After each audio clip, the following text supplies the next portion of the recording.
Assalamualaikum warahmatullahi wabarakatuh. Perkenalkan, nama saya Zahra Nurmal Dwi Agustina dengan NIM 040401221138. Dalam 7 menit ke depan, saya akan menyampaikan kajian Islam dengan judul Ghazwul Fiqh atau bisa disebut dengan Perang Pemikiran. Nah, kajian ini tuh bersumber dari buku ini yang judul Inspirasi Iman Sepanjang Masa dengan halaman 44. Perang pemikiran, apakah itu? Pernahkah kalian itu mendengarkan istilah ini? Nah, dalam istilah bahasa Arab, perang pemikiran itu bisa diistilahkan dengan Ghazwul Fiqh. Nah, perang pemikiran atau Ghazwul Fikri adalah istilah teramat penting untuk diketahui dan dipahami oleh seluruh kaum muslim hari ini. Mengapa? Karena hari ini kaum muslimin umumnya sebenarnya sedang terjajah oleh para penjajah. Benarkah itu? Ya, yang pasti bukan dengan perang fisik di medan pertempuran, melainkan dengan perang dalam bentuk yang tidak kelihatan, yaitu dengan Ghazwul Fikri. Secara bahasa, Ghazwul berasal dari kata ghazwah yang berarti peperangan dan fikri berasal dari kata fikr yang berarti pemikiran. Secara istilah, gabungan dua kata ini, Ghazwul Fikri, bisa diartikan sebagai peperangan atau penyerangan dengan berbagai cara terhadap pemikiran umat Islam. Dalam arti luas, Ghazwul Fikri adalah cara untuk bentuk penyerangan yang senjatanya berupa pikiran, tulisan, ide-ide, teori, argumentasi, dan propaganda. Dalam pengertian tersebut, maka sasaran utama tentu saja adalah ideologi, akidah, pola pikir, dan akhlak perilaku dari kaum muslimin. Bentuk penyerangan yang dilakukan berupa pemahaman atau ideologi sekuler, material, liberal, kapitalis, atau yang lainnya. Tujuan akhir atau jangka panjang mereka adalah untuk memurtadkan kaum muslimin dari agamanya. Hal ini sebagaimana firman Allah Subhanahu wa taala dalam surat An-Nisa ayat 89 yang artinya, mereka ingin supaya kamu menjadi kafir sebagaimana mereka telah menjadi kafir, lalu kamu menjadi sama dengan mereka. Sementara tujuan jangka pendeknya adalah pendangkalan keagamaan kaum muslimin, di antaranya dengan pengaburan akidah, kepribadian, dan identitas sebagai seorang muslim, pemerosotan akhlak yang bisa disebut dengan dekadensi moral, pemikiran liberal dan menyimpang, dan juga lainnya. Jika bertanya, mengapa musuh-musuh Islam memilih perang dengan cara ini? Di antara sebab mereka melakukan cara Ghazwul Fikri ini adalah karena mereka sadar betapa sulitnya mengalahkan umat Islam secara militer. Invasi militer dalam bentuk perang yang telah mereka lakukan di Afghanistan, Irak, Chechnya, Suriah, dan sejumlah negara muslim lainnya telah memakan biaya yang tidak sedikit. Dan juga tenaga yang besar dan jatuhnya korban menjadi tewas. Nah, mereka yang di negara barat juga tidak mampu mengalahkan dan menguasai negara-negara muslim tersebut. Padahal, mereka yang di negara barat unggul dalam hal teknologi dan persenjataan. Dengan cara Ghazwul Fikri, biaya yang mereka keluarkan relatif lebih rendah. Mereka tidak perlu memberi tank-tank, pesawat-pesawat, dan amunisi. Yang mereka perlukan hanya kesempatan untuk menyebarkan ide-ide yang mereka usung ke seluruh belahan dunia Islam. Dan ternyata cara ini terbukti mampu melumpuhkan umat Islam sampai ke akarnya, dengan menyebarkan virus pemikiran yang sesat dan memolesnya dengan selokan-selokan yang menawan, seperti kebebasan berpikir, toleransi, HAM, dan selainnya.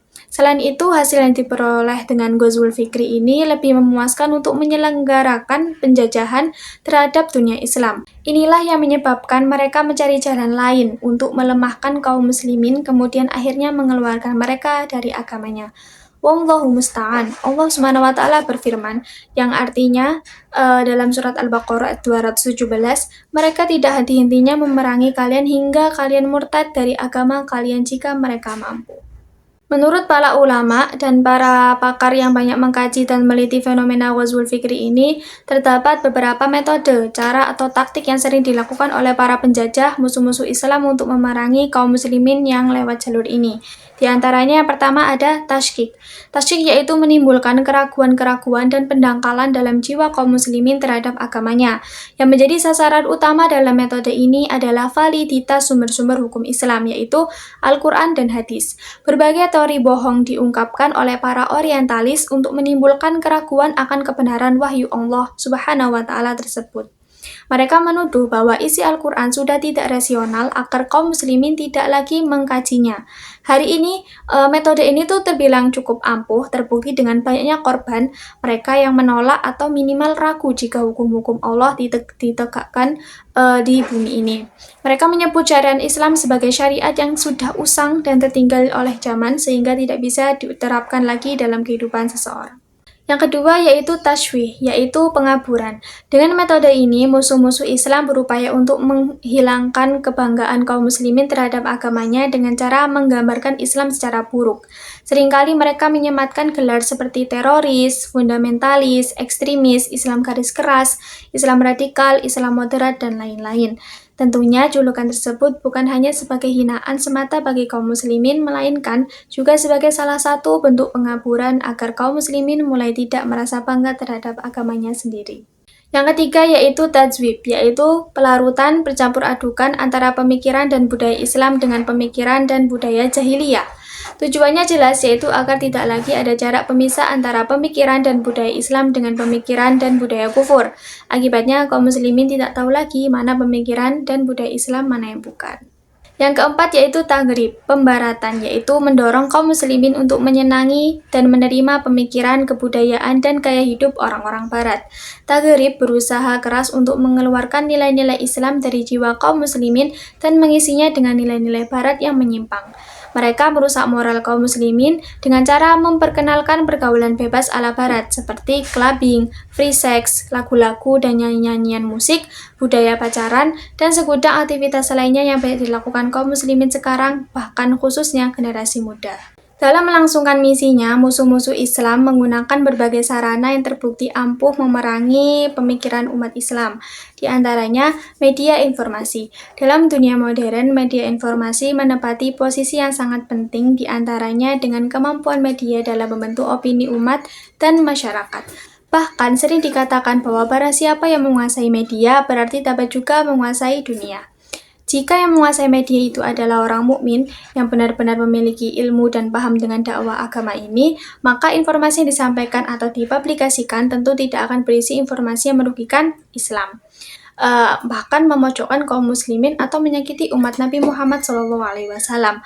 Tetapi kenyataannya media informasi di dunia modern hari ini kerap mempublikasikan aneka bentuk informasi yang substansinya tidak hanya memojokkan Islam, tetapi juga menyakiti hati kaum mukmin, menghina Nabi Muhammad SAW, serta melecehkan Al-Quran atau lebih dari sekedar itu. Musuh-musuh Islam telah menggunakan media sebagai corong yang efektif untuk memerontokkan keagamaan Islam. Yang kedua yaitu pendidikan. Melalui jalur pendidikan di negeri barat, perlahan mereka menyimpangkan pandangan pelajar-pelajar muslim terhadap Islam. Banyak pelajar-pelajar muslim yang menempuh pendidikan di negeri barat dan ketika kembali ke negeri-negeri mereka sudah menjadi tokoh-tokoh kaum liberal. Meskipun tidak semua, namun jalur pendidikan seperti ini patut diwaspadai. Yang ketiga yaitu hiburan dan olahraga. Berbagai bentuk hiburan tradisional maupun modern hingga reality show sudah mereka manfaatkan. Tidak hanya mendirikan kafe, bioskop, klub, lokalisasi, namun juga memanfaatkan media hiburan seperti radio, televisi, gadget, internet, dan sebagai media sarana yang ampuh. Saat ini gadget atau smartphone menjadi hal yang sangat dekat dengan kehidupan seseorang.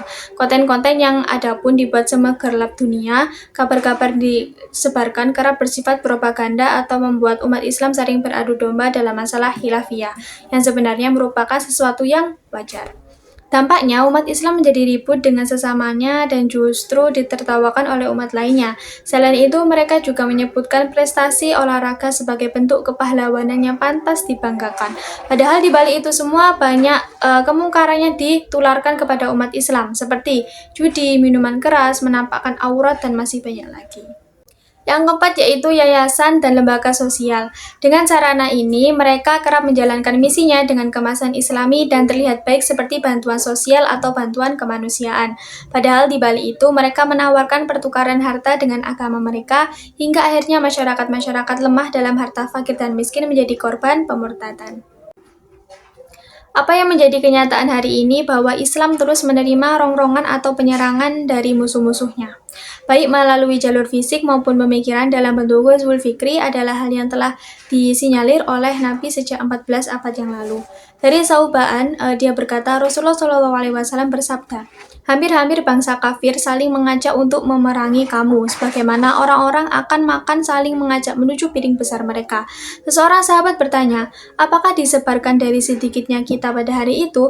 Beliau menjawab, tidak, bahkan pada hari itu kamu banyak, tetapi kamu seperti buih, sampah banjir. Dan Allah akan menghilangkan rasa getar takut dari dada hatimu, musuhmu terhadap kamu. Dan Allah akan menimpakan wahan, yaitu kelemahan dalam hati kamu. Seseorang sahabat bertanya, wahai Rasulullah, apakah wahan itu? Beliau menjawab, cinta dunia dan takut menghadapi kematian. Hadis riwayat Abu Daud, Abu Nuaim di dalam Hilayatul Aulia. Perhatikanlah dengan seksama hadis yang agung ini, bagaimana besarnya jumlah kaum muslimin secara kuantitas tidak bermanfaat sedikit pun dalam menghadapi musuh-musuh mereka. Bahkan sekedar membuat takut musuh-musuh mereka juga tidak bisa. Hal ini disebabkan kualitas keimanan mereka sangat lemah, sehingga Rasulullah SAW menyerupakan mereka dengan buih yang mudah di bawah aliran air karena tidak mempunyai pijakan yang kuat di atas tanah. Seandainya kaum muslimin benar-benar beriman dan mentauhidkan Allah Ta'ala, maka mestinya mereka tidak akan buih, karena iman dan tauhid akan menjadikan pemiliknya kokoh dan kuat dalam hidupnya, disebabkan dia selalu bersandar kepada Allah yang Maha Kuasa lagi Maha Penyayang.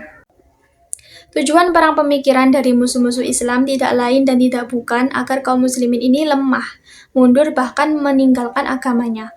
Wallahu musta'an. Maka wajib bagi kita untuk bertahan, maju, dan kuat untuk menghadapinya. Bagaimana cara agar umat Islam ini maju dan menuju kejayaannya? Cara yang utama untuk mengembalikan kejayaan dan kemuliaan umat Islam adalah dengan mengajak mereka kembali kepada agama mereka, dengan mengkoreksi kembali pemahaman dan pengalaman mereka terhadap dua kalimat syahadat, La ilaha illallah dan Muhammadar Rasulullah.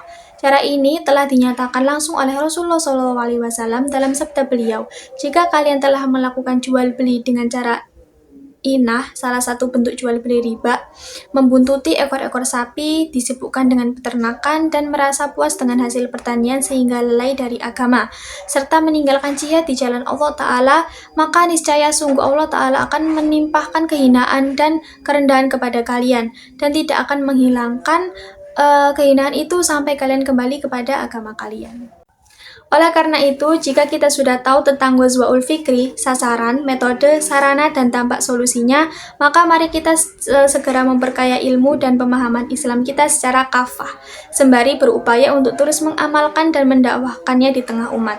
Jangan pernah ragu untuk menampakkan identitas keislaman kita. Mari terus mempelajari dan mengkaji pedoman kita, Al-Quran dan Sunnah Nabi SAW, karena itulah kekuatan utama kita yang sebenarnya. Wallahu a'lam bishawab. Mohon maaf bila ada kesalahan kata. Wassalamualaikum warahmatullahi wabarakatuh.